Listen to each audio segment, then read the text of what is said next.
नाज़रीन, पीटीआई अगवान फवाद चौधरी लाहौर में मीडिया से ॻाल्हि करे रहियो आहे कि ज़ीशान ये देखो क्या हो रहा है। सुबह ही जो है वो FIA का नोटिस आ गया। मैंने पहले भी ये कहा था कि पाकिस्तान मुल्क इदारों से चलते हैं और इदारों के जो सरबराहान होते हैं वो फैसला करते हैं मुल्कों की किस्मत का। अगर छोटे लोग बड़े ओहदों पे पहुंच जाएं तो आप समझें रियासतें तबाह हो जाती हैं, और यही पाकिस्तान में हो रहा है, जहां पे हम देख रहे हैं इतने छोटे लोग जो हैं वो पहुंच गए हैं बड़े ओहदों के ऊपर कि कोई समझ नहीं आ रही कि मामला जाएगा किधर और रुकेगा किधर।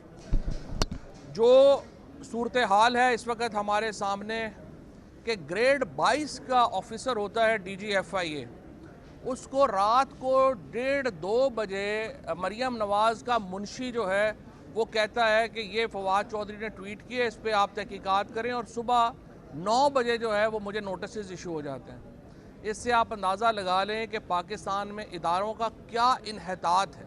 इससे आप अंदाज़ा लगा लें कि हमारे यहाँ इदारे कितने ज़्यादा जो हैं वो बेचारे लाचार, बेबस और कमज़ोर हो चुके हैं। और ये रियासतों जो इदारों के सरबराहान की जो कमज़ोरी है ये दरअसल रियासत की एक कमज़ोरी है, और उसकी वजह से आज पाकिस्तान में एक बहुत बड़ा इंतशार सर उठा चुका है।